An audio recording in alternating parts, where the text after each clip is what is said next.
예, 안녕하세요. 예, 만나서 반갑습니다. 와. 예. 아니, 비가 와서 처지니까 박수라도 한번 치자. 이렇게 또 우리 박수로 시작을 했습니다. 비가 엄청 많이 내리죠? 저 여기 도봉산 광륜사 오늘 올라오는 길에 정말 도로에서 눈앞이 보이지 않을 정도로 막 폭우가 쏟아지는 거예요. 막 비가 막 쏟아져 가지고, 그래서 우리 저 편안하게 운전해 주신 우리 거사님하고 대화하면서, 아유, 오늘은 비가 많이 와서 신도들 안 오겠다, 오늘은 그냥 카메라 보고 그냥 법문해야 되겠다, 이렇게 이제 대화하면서 왔는데 또 생각보다 많이 오셨어요. 비 오는데 오시는 길 어렵지 않으셨어요? 네. 괜찮으셨어요? 네. 비 사이로 막 가셨어요? 네, 하여튼 만나서 반갑습니다. 우리 중생들이 살아가는 이 세계를 사바세계라고 합니다. 무슨 세계? 사바세계. 참아야만 살 수 있는 세계라는 뜻입니다. 참아야만 살 수 있는 세계. 그리고 이 사바세계를 부처님께서는 불만족의 세계다라고 말씀하셨습니다. 무엇의 세계? 불만족의 세계. 살아도 노력해도 채워지지 않는 번뇌와 갈증 속에서 살아가는 세상이 이 사바세계고, 불만족의 세계고, 윤회의 세상입니다. 윤회. 수레바퀴처럼 내가 지은 업보 따라서 돌고 도는 세상, 이 세상을 윤회 세상이라고 합니다. 그래서 우리 부처님 경전에 보면 이 사바세계, 이 윤회 세상을 비유를 들기를 화택이라고 했습니다. 뭐라고요? 화택. 불화자의 집택자예요. 그렇죠. 불타는 집이에요. 여러분, 불타는 집에 있으면 괴로워요, 안 괴로워요? 괴롭죠. 생각만 해도 막 무서워요. 그런데 우리가 살고 있는 윤회 세상이 불타는 집이래요. 그리고 또 부처님께서 고해라고 표현하셨습니다. 뭐라고요? 고해. 괴로울고 바다해. 괴로움의 바다다. 불타는 집이요 괴로움의 바다다. 그래서 이 사바세계를 불타는 집, 괴로움의 바다, 불만족의 세계라고 말씀하셨습니다.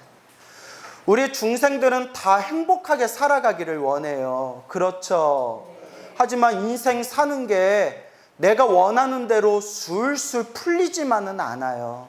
살아가면서 장애도 생기고 막힘도 생기고 괴로움도 생기고, 그래서 부처님께서 괴로워도 참을 수밖에 없는 세계라서 참아야만 살 수 있는 세계, 사바세계라고 부르셨나 봅니다.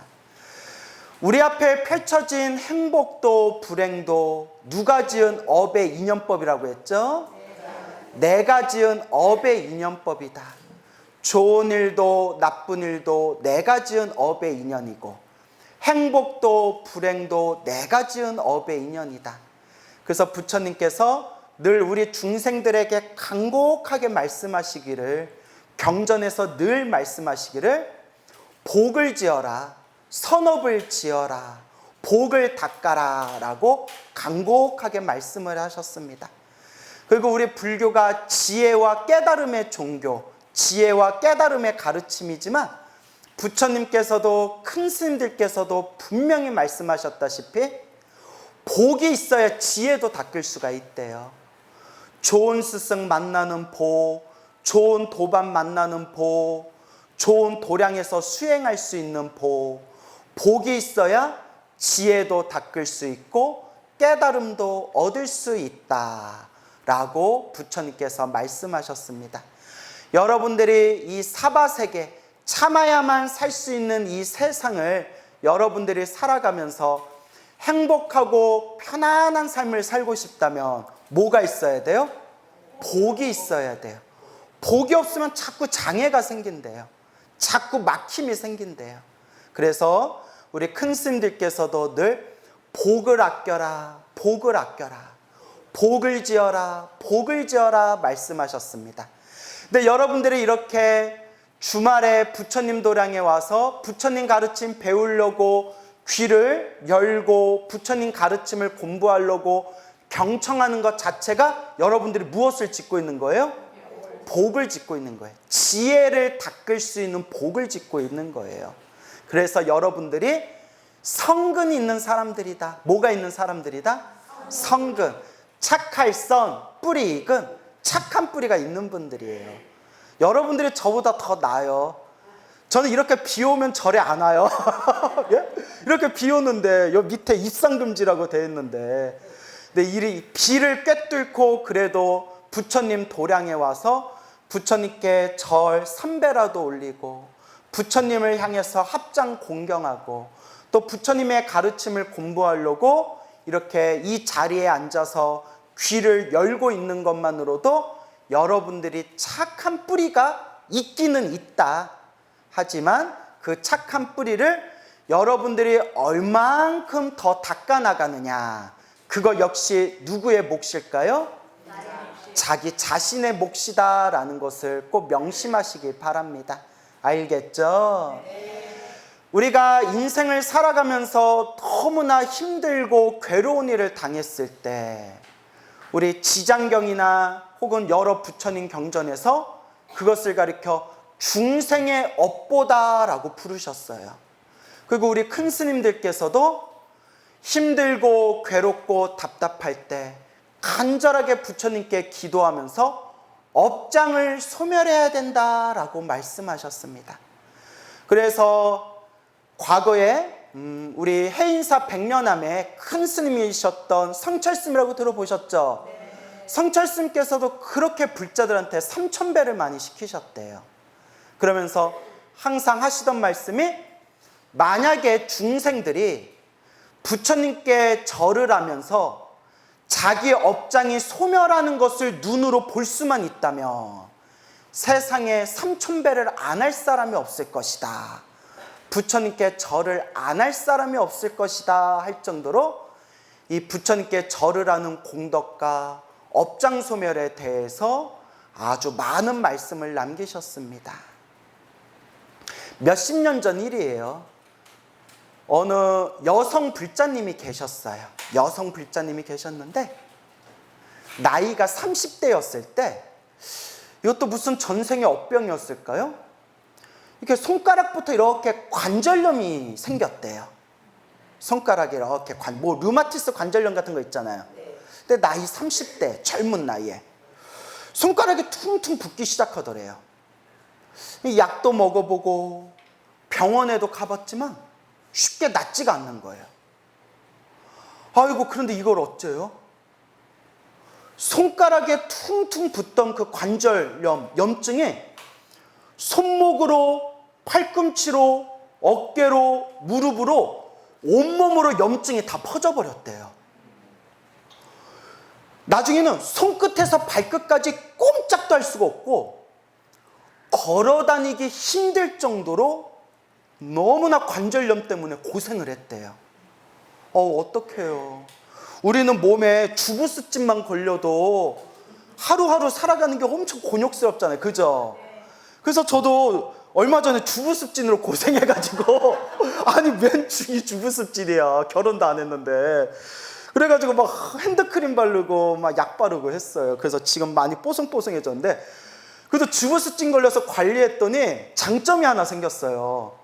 이렇게 노보살님들이 이렇게 손잡아드리면 어쩜 스미 이렇게 손이 곱냐고 맨날 연고 바르고 맨날 핸드크림 바르니까 손이 말랑말랑해요. 잡아드릴까요? 네. 싫어요.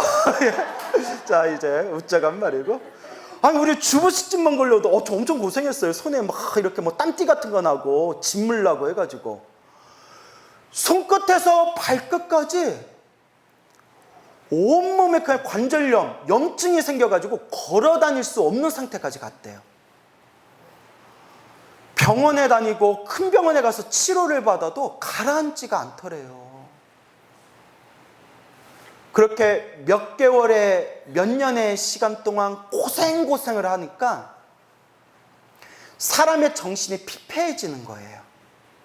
얼마나 괴로웠겠어요, 여러분. 우리 손가락에 가시 하나만 박혀도, 우리 피곤해서 혓바닥에 그 염증 하나만 생겨도 며칠 동안 고생하잖아요. 온몸에 염증, 뼈마디에 다 염증이 생겼다고 생각해 보세요. 막 관절관절에 물이 차가지고 그 주사기로 물을 빼야 겨우 한 시름 놓을 정도로 그렇게 괴로운 거예요. 얼마나 괴로웠겠어요. 죽자, 죽어버리자라는 생각을 하셨대요. 얼마나 괴로우셨습니까? 남편이 있고 초등학생 아이가 있는데 죽어버리자라는 생각이 들더래요. 얼마나 가슴이 아파요. 그리고 모아놓은 수면제를 다 털고 자살을 시도했대요. 여러분 이제 명심하세요. 요새는 수면제 약이 좋아져서 수면제 먹고는 잘 안 죽는데요. 아우, 다행이죠. 그나마 다행이죠. 수면제 탈탈 털어먹고 잠에서 깨어났더니 병원 응급실에 위색적으로 다 토해내고 가까스로 그냥 눈을 뜬 거예요. 다행히 죽지를 않은 거예요. 눈 뜨자마자 딱 누가 보였을까요? 남편이 막 울고 있고 초등학생 아이가 엄마 하고 목을 부둥켜 안는데 보살님이 내가 미쳤지. 이 어린 내 새끼 놔두고 내가 세상을 떠나라고 했다니 내가 미쳤구나라는 생각이 들더래요. 어떻게든 살아나고 싶은데 너무 몸이 괴로운 거예요. 이분도 성근이 있는 분이었어요. 뭐가 있는 분? 착할성 뿌리근, 착한 뿌리가 있어가지고 아주 착한 좋은 인연을 만나게 됐어요. 그분이 대구 분이시래요. 그래도 대구나 부산 쪽에 불신들이 강하잖아요. 친척 언니가 와서 응급실에 실려있다는 얘기를 듣고 친척 언니가 와서 대성통곡을 하더래요. 왜 죽냐 이년아, 왜 죽냐 하면서 저렇게 어린 새끼 놔두고 왜 죽으라 하느냐. 너 어차피 한 번 죽었다 생각하고 내 말대로 해라 라고 하더래요. 너 한 번 죽었다 생각하고 내 말대로 해라. 저 산중 깊은 남자에 큰 스님이 계시는데 큰 스님 한번 만나러 가자 이러더래요. 대구 분이신데. 이때 성근이 없는 사람들은 사이비를 만나는 거예요. 진짜예요, 여러분. 사이비 왜 홀딱 빠지냐? 여러 이유가 있는데 막 힘들고 괴롭고 마음이 피폐해질 때 그 틈을 노리는 거예요. 그런 사이비를 만나는 것도 지독한 업의 인연이에요. 너무나 무서운 업의 인연이에요. 다행히 그 불자님은, 보살님은 정법을 만났어요. 큰 스님이야? 큰 스님이야. 한번 만나볼까? 너 어차피 한번 죽었다 살아났잖아. 나 죽었다 생각하고 한번 가보자. 그리고 찾아간 곳이 저 경북 김천에 있는 수도암이라는 암자가 있어요. 들어보셨어요? 천년의 역사를 가진 암자인데 도성국사라고 들어보셨죠? 도성국사가 그 터를 발견하고 3일 동안 춤을 추셨대요. 너무 좋아서. 앞으로 여기서 도인이 많이 나올 거라고. 그리고 암자가 1000m 고지예요. 1000m. 그거 제가 출가하고 머리 깎고 출가하고 해인사에서 행자생활 마치고 수도암을 갔는데 항상 안개가 껴있어요. 그 안개가 아니라 뭐예요? 구름이에요. 구름하고 같이 사는 곳이에요. 그리고 예전에는 몇십 년 전에는 참선하는 선방의 스님들이 반드시 가야 할 최고로 손꼽히는 도량 중에 하나였대요. 수도암. 그래서 우리 주지스님도 잘 아실 거예요. 그 수도암에 누가 계셨냐면 지금은 세상을 떠나신 법자 전자 법전 스님이라고 계셨어요. 해인사 방장 오래 하시고 대한불교 조계종 종정을 역임하셨던 성철 스님의 제자셨던 법자 전자 법전 스님이라고 계셨어요. 들어보셨나요? 예, 인터넷 치면 다 나와요.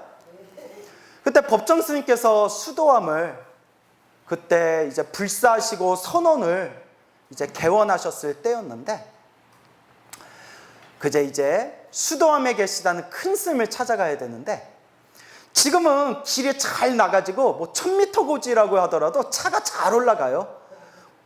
꼭대기로 하염없이 올라가는 길이에요.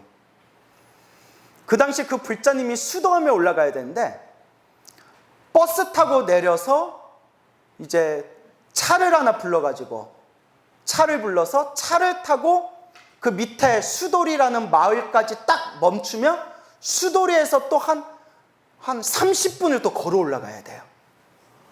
오르막길을 30분을 걸어 올라가야 되니까 요 불자님이 죽으면 죽었지 난 못 갈란다. 몇 발자국도 걷지를 못하셨대요.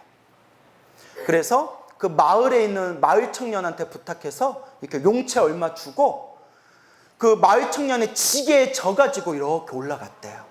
얼마나 힘들었으며 무릎에 막 염증이 꽉 차가지고 걷지를 못하는 거예요. 그 오르막길을 걸어갈 수 없어서 마을 청년이 지게에 이렇게 업어가지고 수도함까지 올라갔대요. 그 큰 스님한테 뭐 절도 못하는 거예요. 다리가 덜덜덜 떨리고 손가락도 굽힐 수가 없으니까 그 절도 못하고 그 어정쩡하게 인사하고 다 앉아 있는데, 큰 스님이 다 보시더니 오늘부터 108배 해라 이러시더래요. 이걸 전문 용어로 뭐라고 하죠? 미치고 팔짝 뛴다라 그러죠. 오늘부터 108배 해라. 스님, 저 죽어요. 저 앉았다 일어서는 것도 못해요. 걸어 올라올 수도 없어서 저 업어져서 올라왔어요. 저 죽어요. 큰 스님이 죽었다 생각하고 108배 해라 이러더래요. 죽었다 생각하고 그냥 108배 해라. 108배 할 때까지 나 찾아오지 말아라. 저도 법전 스님 모셔봤지만 칼이에요. 그러니까 뭐 독종 소리 들으면서 참선수행 했겠죠. 그 어른 스님들한테 들을 때 성철 스님도 학을 뗀 게 법전 스님이셨대요. 예, 뭐 그런 이야기들이 있어요. 다 장단점이 있겠지만 좋은 얘기만 해야죠. 그렇게 톡한 데가 있으셨대요. 108배 할 때까지 나 볼 생각하지 말아라. 절해라. 나 죽었다 생각하고 절해라 라고 하셨대요. 법당에, 큰 법당에 갔는데 수도원 법당도 기가 막혀요. 앉아있는 좌불 중에서 석굴암 다음으로 가장 큰 석불 중에 하나래요. 비로자나 부처님인데 정말 신심나요. 그 수도암 대적광전에 탁 서가지고 절을 하려는데 눈앞이 깜깜하더래요. 옆에 친척 언니가 부축해져가지고 2번, 3번 절하고 엎어져 버렸대요. 너무 아파가지고. 여러분, 옛날부터 큰 스님들이 이런 말씀하셨어요. 스님, 기도가 안 돼요. 스님, 열심히 기도했는데도 가피를 못 받았어요. 스님, 기도했는데 아무 효험이 없어요. 큰 스님들이 이런 말씀을 하셨어요. 앉은 자리에서 기도했을 때 기도 끝나고 그 앉은 자리에서 풀 한 폭이 안 날 정도로 독하게 해야 된다. 간절할수록 독하게 해야 된다라고 말씀하셨어요. 우리 같으면 웬만한 불자들, 저한테만 기도 상담 받으시고 신도 상담 하신 불자님들 있잖아요. 웬만한 불자님들은 절 못했을 거예요. 얼마나 뼈저리게 아프겠어요. 근데 보살님이 2번, 3번 절하고 쓰러지고, 그러니까 이게 성근이 있는 거예요. 뭐가 있는 거? 성근. 그날 이를 악물고 7번, 8번 절을 했대요. 이를 악물고. 7번, 8번 절을 하고 그날 완전히 뻗었대요. 너무 몸이 아파가지고. 그 정도로 몸이 아픈 거예요. 여러분들 같으면 깨서 절을 하겠어요? 못 하겠어요? 해요? 독하다. 근데 기도는 그렇게 해야 돼요. 맞아요. 보살님이 그날부터 매일매일 한 번 절하고 쉬고, 또 부시시 일어나서 2번 절하고 쉬고, 또 부수수 일어나서 3번 절하고 쉬고, 매일매일 7번, 8번 절하면서 1배, 2배, 3배 절을 하나씩 2개씩 올렸대요. 그분 말씀이 울면서 절했대요. 1번, 2번 절하고 너무 아프고 서러워서 울면서 절했대요. 8번 절하고 울었대요. 너무 아파가지고. 저도 제가 늘 하던 얘기, 어렸을 때부터 이런 얘기를 했어요. 너 고문당하고 살래? 고문 안 당하고 그냥 죽을래? 하면 그냥 죽을래. 저 아픈 걸 잘 못 참거든요. 네? 딱 봐도 좀 섬세하게 생겼잖아요. 저 아픈 걸 잘 못 참아요. 엄살이 심해요. 그래서 어른스님이 그랬어요. 눈이 작으면 눈 작은 사람이 독종이라는 얘기가 있는데 너는 왜 이렇게 사람이 물렁물렁하냐. 그래서 제 별명이 두부살이었어요. 두부살. 울면서 절을 했는데 기적이 일어났어요.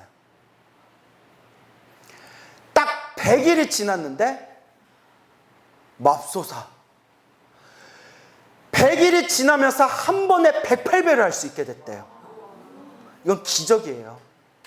예. 큰 스님을 찾아갔대요. 그러니까 집에서도 계속 절을 했던 거예요. 큰 스님을 찾아갔는데 3개월이 지나고 100일이 지나고 108배 하면서 그때 2번째 큰 스님 찾아갈 때 걸어 올라갔대요. 한참 쉬면서 걷다가 한참 쉬면서 걷다가 올라갔지만 걸어 올라갔대요. 스님께서 싹 미소를 지으면서 봐라, 되지 않냐, 되지 않냐.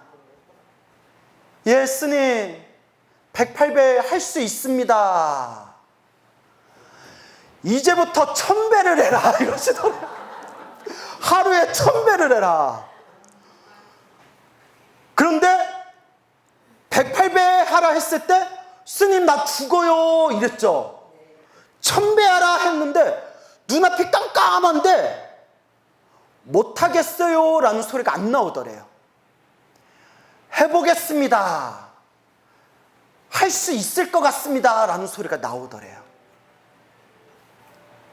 그리고 계속 절을 했어요. 이미 7번, 하루에 7번, 8번 하다가 그날 울면서 지쳐서 잠들었지만 매일매일 한 배 올리면서 100일 만에 108배를 했잖아요. 똑같은 방법으로 110배, 120배, 150배, 200배 조금씩 올리면서 1년 만에 1000배를 할 수 있게 됐대요. 실제로 있었던 일이에요. 그렇게 1000배를 할 수 있으면서 어느 순간부터 몸이 아프다라는 생각이 안 들더래요. 몸이 아프다라는 생각이 안 들더래요. 그리고 그 후로도 계속 매일매일 절을 하면서 2, 3년 만에 한 번에 3000배를 하게 됐대요. 한 번에 3000배. 그리고 이제 마지막 한마디만 더 드릴게요. 3년이 지나고 나서 울면서 첫날에 8번 절하고 그날 기절하듯이 쓰러졌던 그날부터 3년이 지난 뒤에 놀라지 마세요. 하루 만에 1만 배를 했대요. 그리고 병원에 갔을 때 의사가 도대체 무슨 일이 있었냐고, 손끝에서 발끝까지 모든 염증이 흔적도 없이 사라졌습니다. 여러분, 몸이 멀쩡한 저도 하루 동안 1만 배 못해요. 모르겠어요. 거품 물면 하려나? 3,000배. 지금 막 살이 쪄가지고 3,000배도 겨우 할 거예요, 아마. 3년 만에 1만 배를 한 거예요. 흔적도 없이 그 병들이 싹 다 사라졌대요.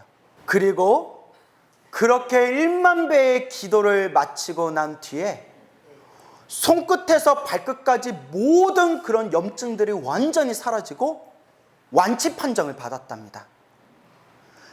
이 모습을 가족들과 친척들이 다 봤잖아요. 친척들끼리 몇 년 전에 자기네들끼리 걔 완전 폐인이 됐대더라, 그냥 죽을 날짜만 받아놨대더라, 사람 구실을 못한다고 하더라, 약 먹고 죽으려고 했다더라 했던 친척들이 그 기적 같은 모습을 보고 다 불자로 개종했대요. 이게 살아있는 포교잖아요.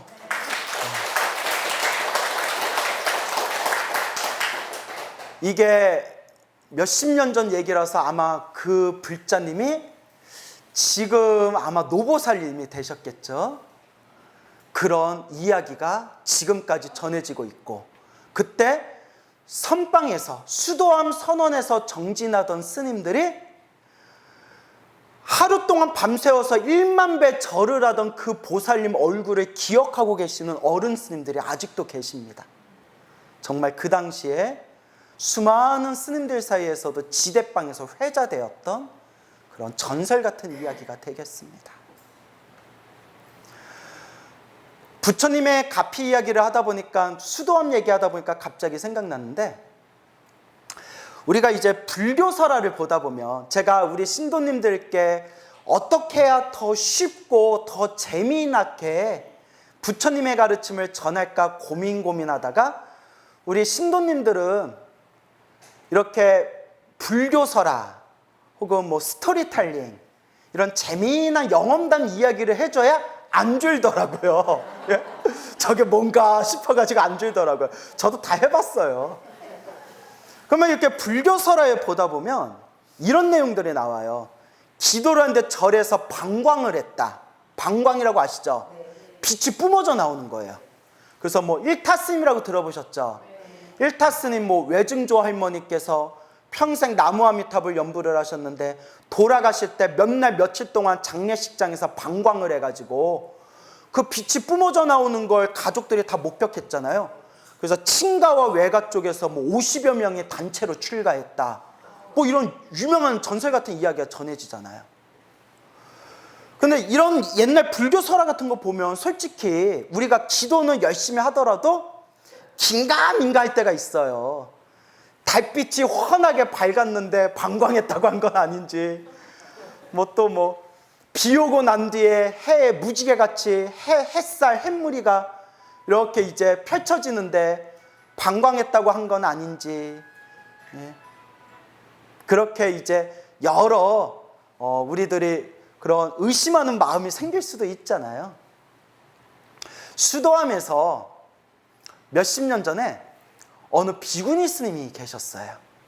비구니 스님이, 스님 저는 평생 기도 정진하면서 살아왔는데 요 수도암 법당이 너무 좋다고 해서 제가 좀 기도 좀 하겠습니다 라고 큰 스님께 청을 해가지고, 비구니 스님이신데 비구절에서, 옛날에는, 요새는 좀 그런 게 많이 사라졌지만 옛날에는 비구 스님, 비구니 스님 처소를 정확하게 선을 긋고 이렇게 따로따로 살았거든요. 근데 그 비구니 스님이 너무 기도 열심히 하고 너무 잘 살아가지고 큰 스님이 특별히 허락해서 그 노 비구니 스님이 법당에서 기도를 했어요. 처음에는 좀 불만도 많았대요. 비구 스님들이 공부하는 데에서 왜 저렇게 비구니 스님이 큰 법당에서 못 탁치냐. 너무 정성스럽게 기도하는 모습에 스님들도 다 인정하고 신도들한테도 굉장히 존경을 많이 받았대요. 어느 정도냐면 하염없이 2시간 이상씩, 2~3시간씩 하루에 4번 기도를 하셨대요. 그래서 막 열 몇 시간씩 하염없이 기도를 하셨는데, 법당에 갈 때마다 항상 새 옷으로 갈아입고 가셨대요. 법당에 올라갈 때마다.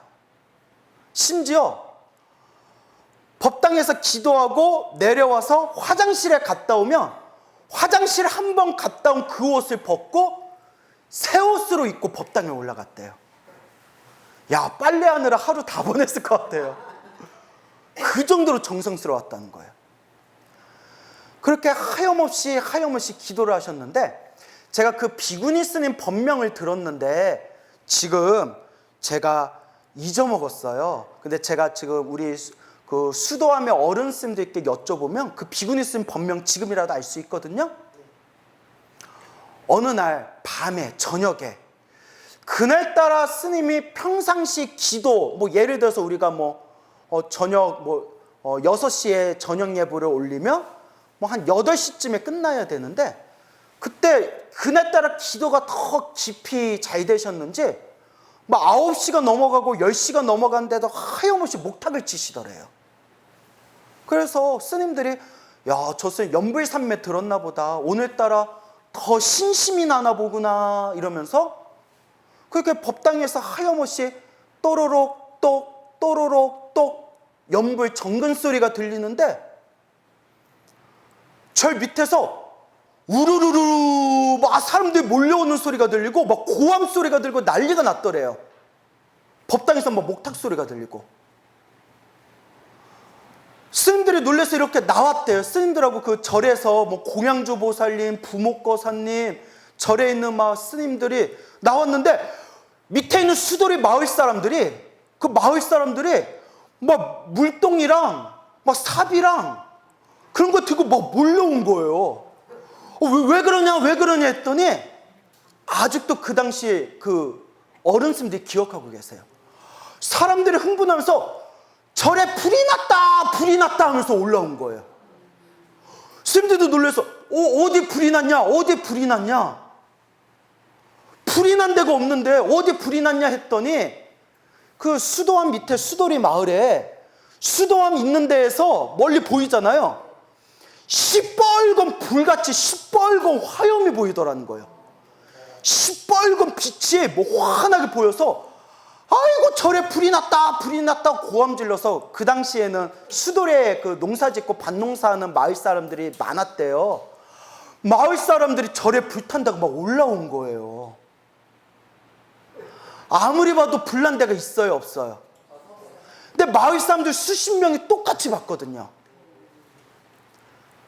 그 비구니 스님이 법당에서 저녁에 기도하고 있을 때 법당에서 뭘 한 거예요?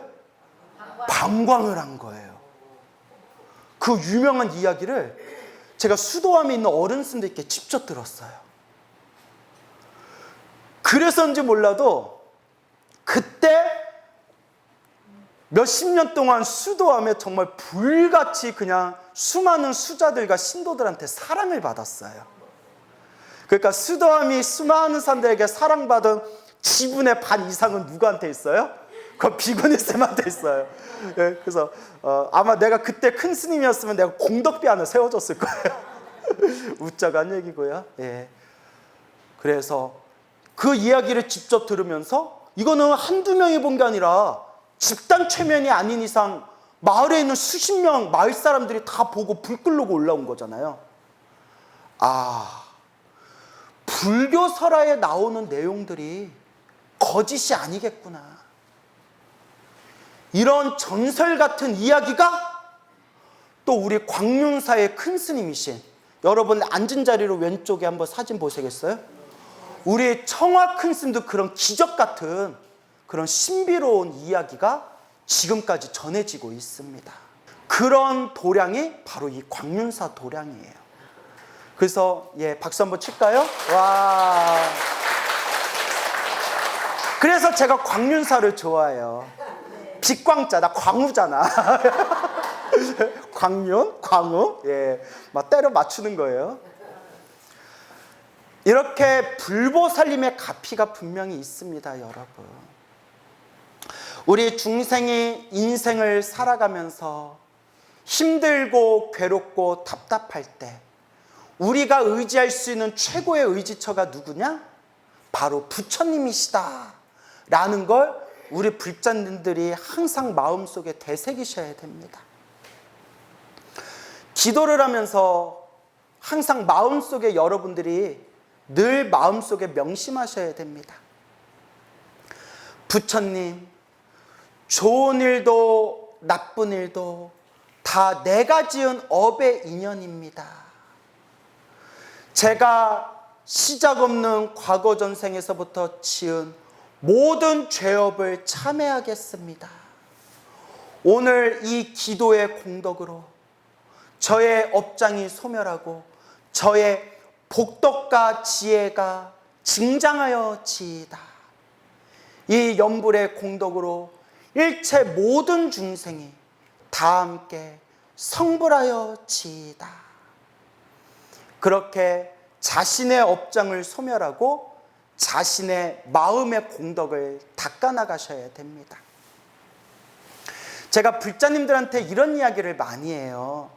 제가 평소에 불교 TV나 여러 동영상 법문에서 이런 기도 이야기, 가피 이야기, 인과업보 이야기를 하다 보니까 신도님들이 자꾸 이제 저를 만나려고 하시는 거예요.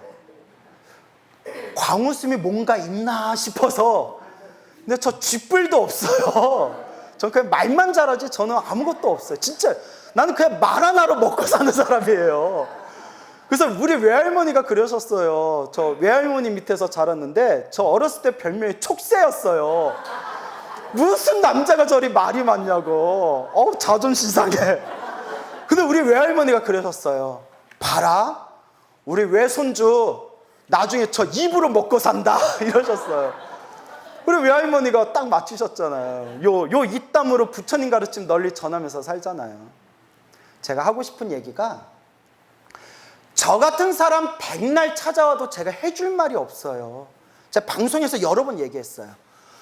저한테 와서 상담해도 저는 기도 열심히 하세요, 연불 열심히 하세요, 복과 선업과 공덕을 닦으면서 업장 소멸하세요 라는 말밖에 해줄 말이 없다.